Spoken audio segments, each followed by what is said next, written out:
Alright, well, Elimination Chamber 2026. Yesterday I did a prediction show on it, and I was wrong in some of the predictions. Um, there's a few things I was right on, and we'll get to the mysterious box later on. But yeah, Elimination Chamber 2026. Alright, so this is the highly anticipated review that I got a lot to say on some of the things that happened in this show. Um, yeah, and then I'm going to do a reaction to that mystery box opponent as well. Just so you guys can see how bad it was. But, here we go. Elimination Chamber was only a 4-match card.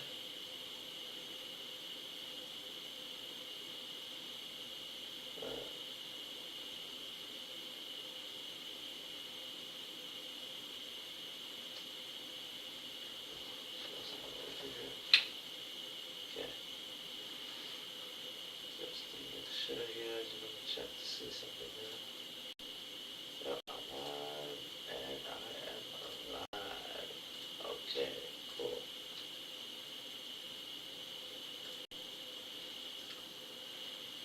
Alright, so there was a 2-hour countdown show on their YouTube channel, which there's nothing really to review, it's just them talking and going over stuff. So there's an opening video package featured CM Punk discussing pressure in his hometown of Chicago. They show clips of the wrestlers in tonight's big matches. Good videos as usual. Michael Cole welcomed everybody to the show and announced an attendance of 19,346. And the green shirt guy was not there. Which is kind of weird because he's usually at those shows. Maybe the prices of TKO is finally getting to him.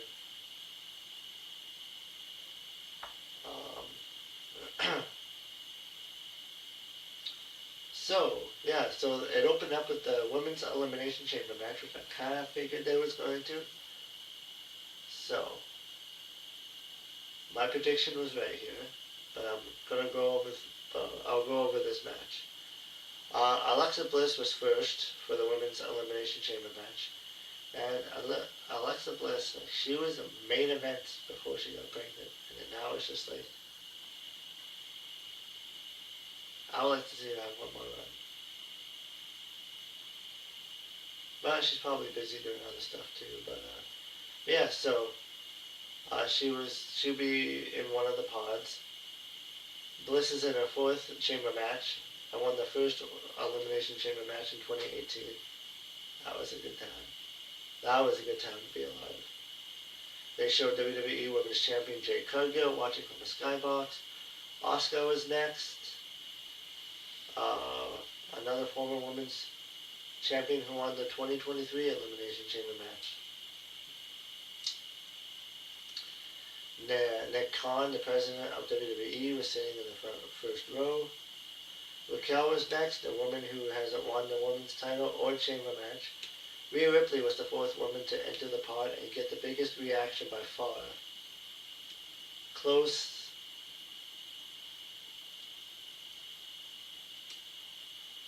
Cole said Rhea Ripley is looking to earn this win and get her 5th championship match at WrestleMania.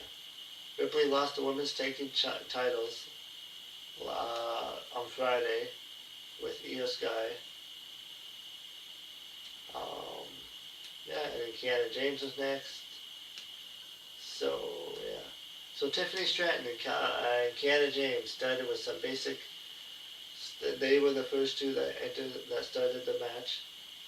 They started with some basic wrestling maneuvers, exchanging headlocks. I'm pretty sure they worked together in NXT. So, so yeah. And then Asuka was the third entrance. James attacked Asuka in a pod, but Asuka fought back with a kick and repeatedly sent James into a pod. Asuka also repeatedly sent Stratton into a pod. Asuka hit a clothesline bulldog combo outside the ring. The fans chanted, "Let's go Asuka," even though she's the heel. Then back in the ring, Asuka hit a double missile dropkick off the top or two. Stratton elbowed Asuka and sent James into the turnbuckle. And then the fourth entrant was Alexa Bliss, who hit a head scissors and a DDT as soon as she got in. And then the crowd favorite, Rhea Ripley, was number 5 in the match. And then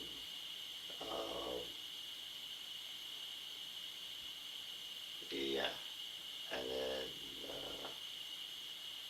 Ripley kicked James and clotheslined Asuka a few times and slammed Asuka into the mat. Ripley headbutted Stratton and hit Stratton with a powerbomb into Asuka. Bliss tried a DDT on Ripley, but Ripley powered out of it. Ripley countered Bliss and went for a Riptide, but Bliss went over the top to the area outside the ring.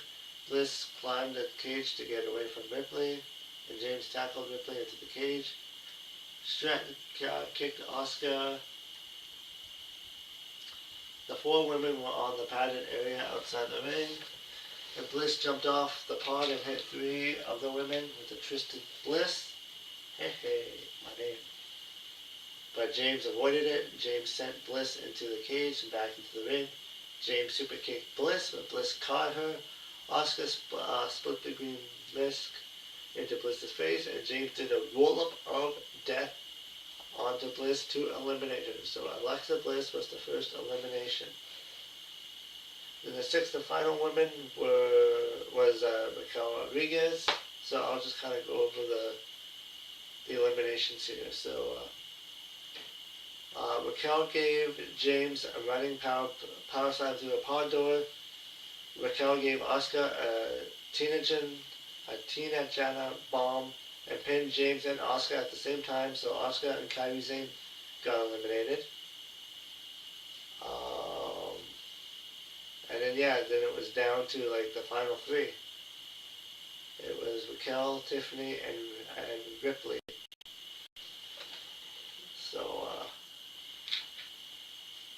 So I actually thought for a little while there that so then I'll mention that after. And then Ripley was on top of the pod, hit a cannonball onto Raquel, who was by the turnbuckle. Stratton jumped off the top with the prettiest moonsault ever on Raquel. Stratton pinned Raquel to eliminate her, so Raquel Rodriguez got eliminated. So it was just Tiffany and Rhea Ripley, two of the crowd favorites to win. So Ripley missed a move, and Stratton hit a swanton bomb off the top of the 2 counts. Stratton hit a swanton bomb off the top for a 2 count. Stratton hit a rolling senton, went for prettiest moonsault ever, but Ripley shoved her into a pod. Ripley hit a riptide on Stratton for the pinfall win. So Rhea Ripley is going to WrestleMania to face Jade Cargill. I actually thought during the match that maybe Raquel was going to win, and then I thought maybe Tiffany was going to win, but Rhea Ripley, that was my prediction, who I thought was going to win, won the match. Especially since she just lost the tag titles the night before, so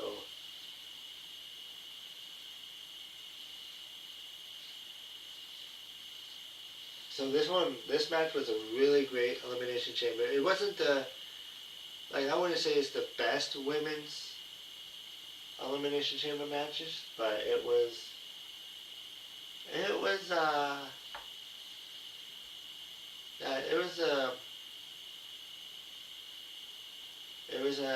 good one. It was a good match. A lot of good creative spots, and And yeah.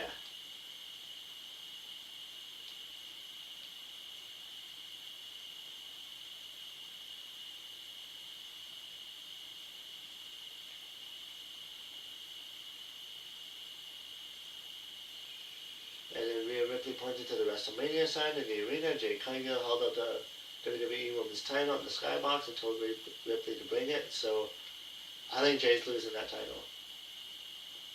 Yeah.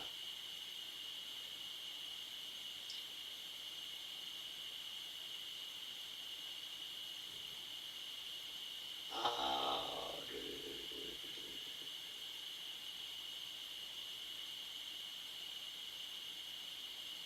and Jade Cargill's title reign has only been 4 months, and she's only defended the title a few times. So, yeah. So, the Becky Lynch AJ Lee match was up next.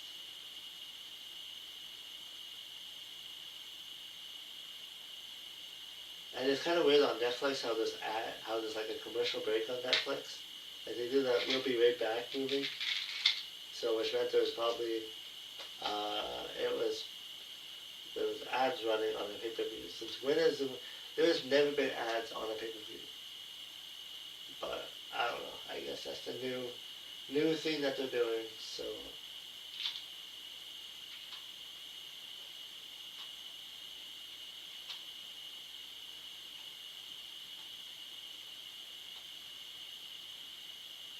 yeah, because there was like a 4 minute ad break, and I was like, what? Like they need to kind of get to the action faster.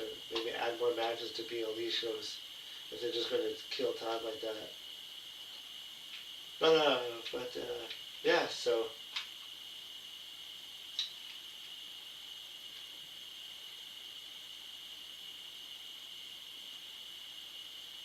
the women's intercontinental champion Becky Lynch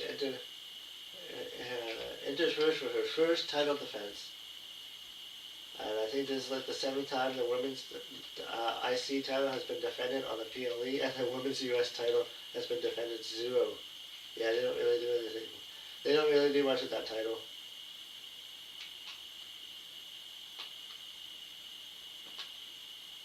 So,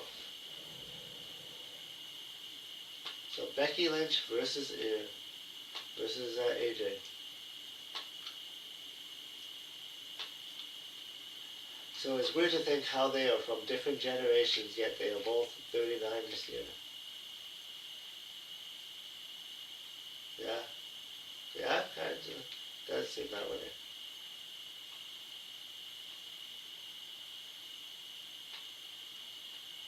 So this match went 15 minutes and 35 seconds.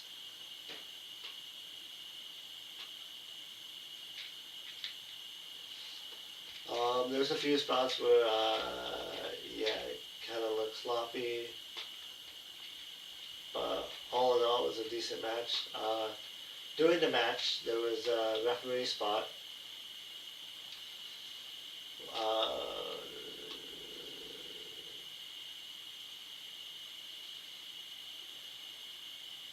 Lynch pulled the turnbuckle powder off as the referee, Jessica Carr, looked at Lee. Lee stopped Lynch from sending her into the turnbuckle and tripped Lynch up. When Lee went up to the top, Lynch stopped her three there, and then Lynch hit a superplex from the middle turnbuckle, and then Lynch went from an armbar. Lee got out of it and kicked Lynch for 2. The referee, Carr, realized the padding was off, so she put the turnbuckle pad back on. Lynch shoved Lee into the turnbuckle, and Lee covered for 2. Lynch went in for a kick. Lee avoided it, and Lynch kicked Carr in the back of the head by accident. Carr is also a wrestler, so she knows how to bump. And then Lee put the Black Widow submission on Lynch, who tapped out, but Carr was down on the ground. The fans booed. And then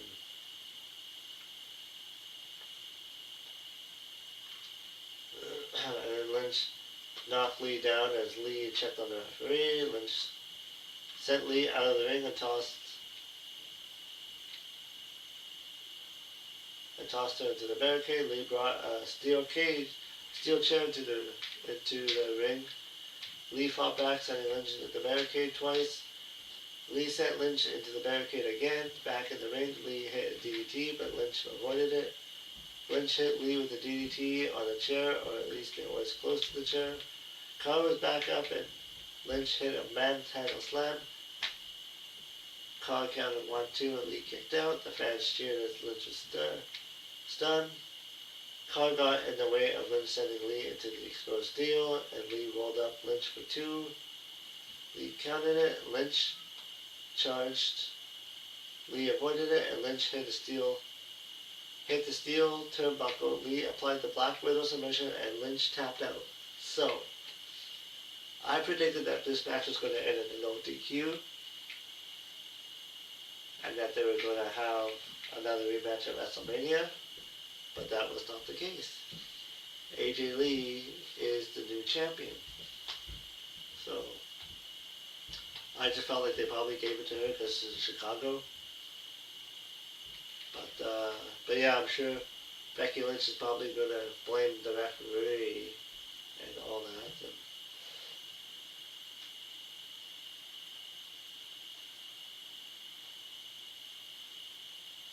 But they'll probably end up doing a rematch, I'm sure, at WrestleMania. Because, yeah. So with AJ Lee, so I just hope with AJ Lee being the new champion that she's actually going to be there every week. Because after WrestlePalooza, she kind of disappeared. And this is like her first match since WrestlePalooza. So, yeah. So we'll see where this goes.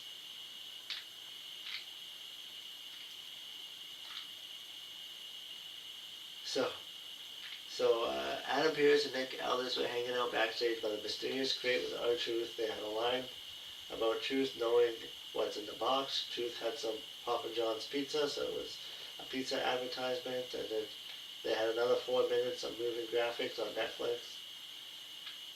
And then Finn Balor made his entrance to his classic theme song. So it was CM Punk versus Finn Balor.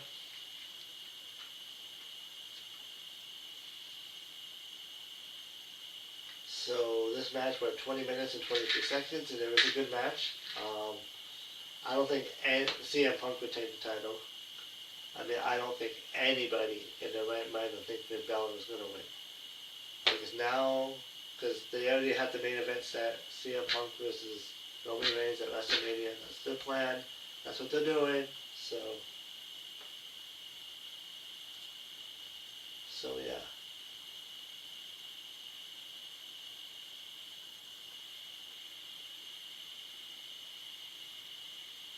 But yeah, it was a competitive battle between the two.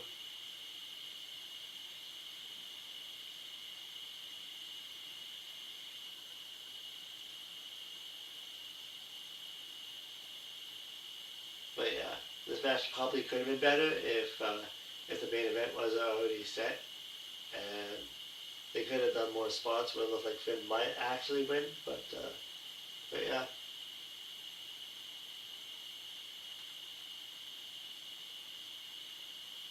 After the match, Finn Balor extended a hand and Punk shook it. They didn't hug, but they shook hands, showing respect. So I wonder if Finn Balor is actually going to break free from the Judgment Day and yeah, and maybe take the IC title away from Dominic. And then after Balor left, AJ Lee walked to the ring, and then they celebrated, and the fans cheered for them.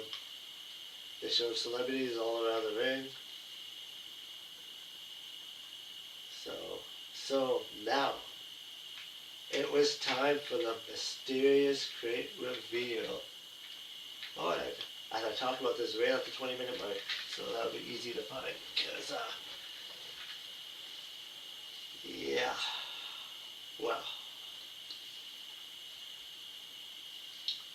the mysterious crate took place with GM Adam Pearce and Nick Aldis opening it. Inside, it was a coffin. There's some dancers dressed in black along. So, the mysterious opponent was Danhausen. There was some dancers dressed in black alongside with Danhausen. They played cheesy music that referenced Danhausen throughout the song. Danhausen walked out to ringside and gave Cole some teeth. Um, yeah.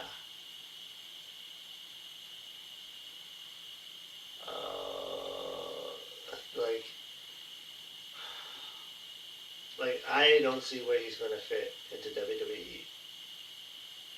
Like, the only thing I can see him doing in WWE is maybe doing comedy spots with R-Truth. But, and the fans were, like, dead for this. I don't think the fans even knew who Danhausen was. He's big on the indies. He was over in AEW. Just for saying one line, like, he was CM Punk's friend and everything, but yeah, I'll do a video. I'll show you the clip of the video. Like, the WWE does not debut very well. Like, they debuted Will Hobbs, Powerhouse Hobbs at the Royal Rumble. That didn't go so well.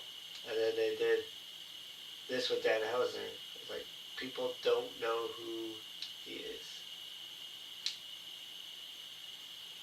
And, yeah, like, they barely used him in AEW during his 4 years there.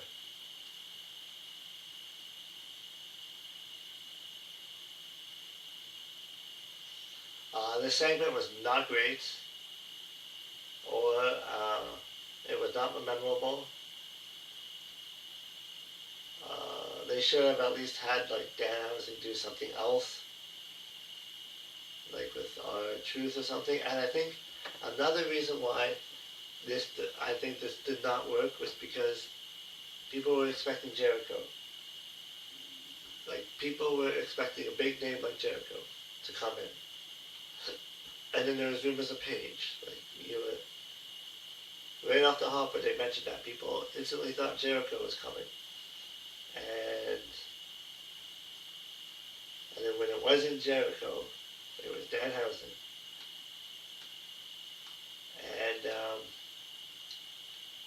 I mean, I guess he got a little bit of a reaction, but yeah, it was,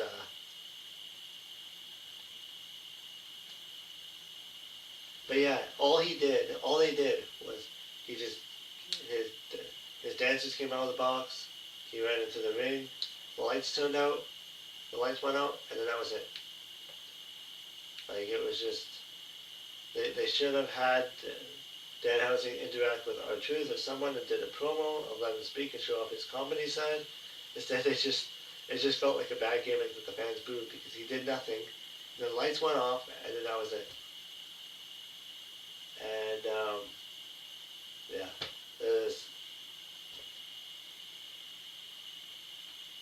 this is already my ugly. Like, it's just, yeah, it was terrible. It was bad. And I'll show you the video if I can find it. I'm sure it's all over. It's like internet meme. So, yeah. So next up was the men's Elimination Chamber match.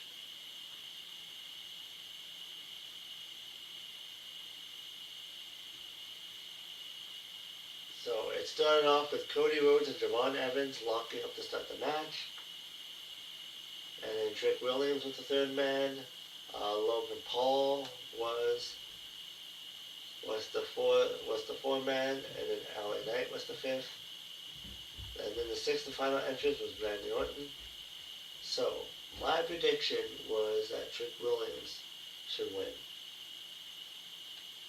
That was my prediction. I knew he wasn't, but I thought, hey, why not give an up-and-coming star an opportunity? But, hey, but at least it wasn't Cody Rhodes that won. Spoiler alert.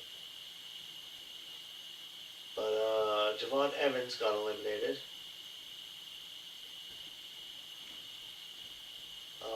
Evans jumped off the pod with his a frog splash on Trick. Logan hit a Paul Baser lifting DDT on Evans for the pinfall win. And then LA Knight got eliminated by Logan Paul with the roll-up of death. So, poor LA Knight.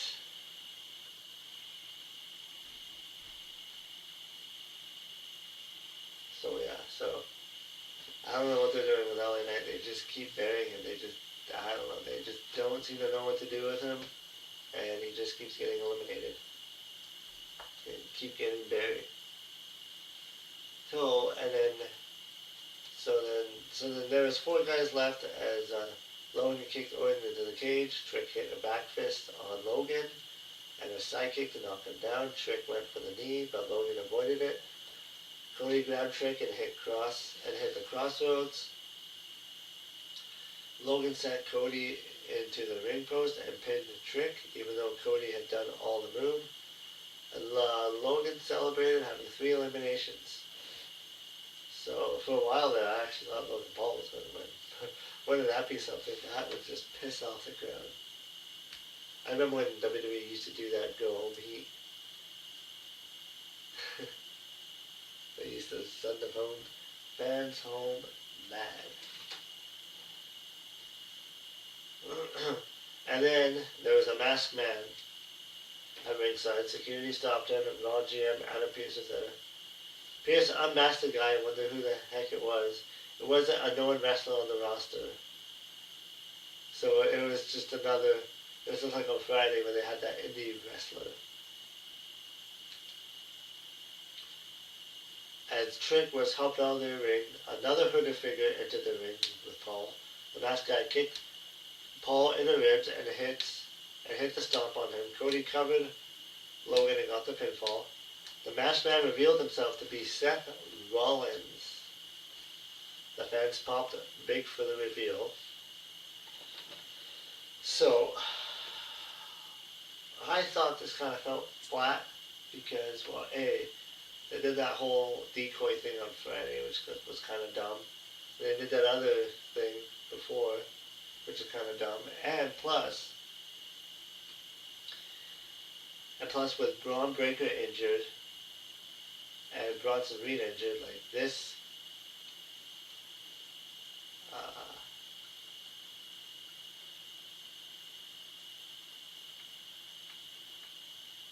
I think this match, so they're probably going to be setting up Seth Rollins and Logan Paul. But I think it would have been, I think the plan was for Seth Rollins and Braun Breaker because Seth Rollins kind of got kicked out by Braun Breaker, and yeah, and it would be the kind of like leadership, but yeah, I guess we're going to do Seth Rollins and Logan Paul because that's all that's left in the division. But I guess Seth Rollins is saying that he took out the members. But yeah, I just thought maybe they should have. I mean, I guess they couldn't really delay it. They had to go with the plan. But yeah, I think it would have been better if it was Braun Breaker and Seth Rollins. But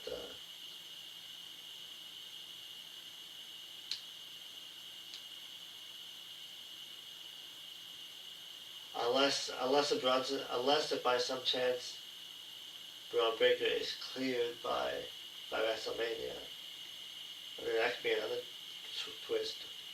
If Braun Breaker just comes back and cuts a promo and stuff like that, then they could do that feud.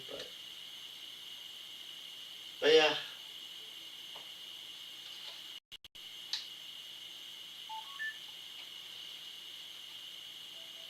Yeah, I just thought it was kind of a little flat because the thing. So, and then the match had come down to Cody and his mentor, Randy Orton. Drew McIntyre entered the ring and hit Cody in the head with the WWE title. Cody avoided the Claymore kick, but Drew hit a headbutt. Orton turned Drew around and hit RKO on him. Cody hit a crossroads on Drew. Orton followed up with the RKO on Cody, and Orton pinned Cody Rhodes for the pinfall. So Randy Orton won, and he's going to be facing Drew McIntyre at WrestleMania. So it's going to be different. But I think they could potentially add Cody Rhodes into the mix and make it a triple threat, which they probably will do that because they can't keep their golden child off the WrestleMania card.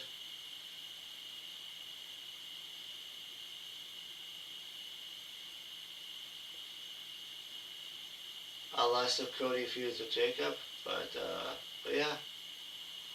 Um, as much as I like this Drew McIntyre's reign, I would like to see Orton have one more title. If they could build it up, pretty good, I think it could be a solid feud, depending which way they go. But yeah.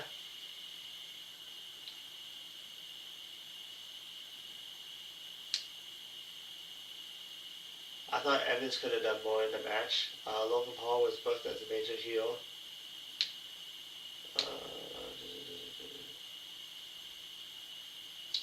So yeah, I was happy that Orton won. Because I thought for sure Cody was going to win. But it was something different.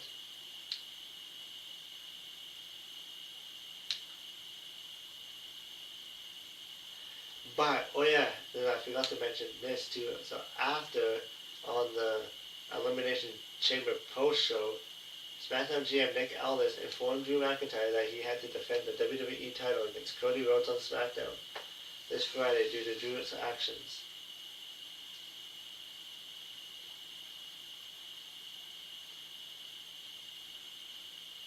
So, so this could either end in a DQ, and it gets turned into a triple threat at WrestleMania, or they could just give the title to Cody and then it could be Cody Rhodes and Randy Orton, but I don't think that would be a good feud because unless Orton turns heel, but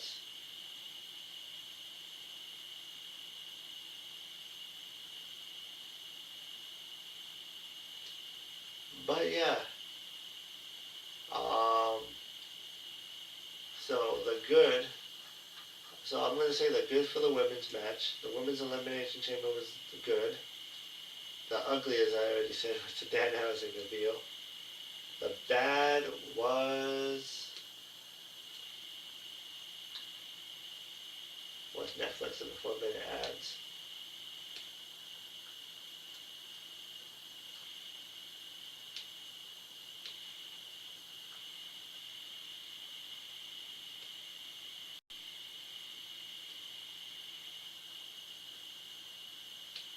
You know the bad, I would have to say,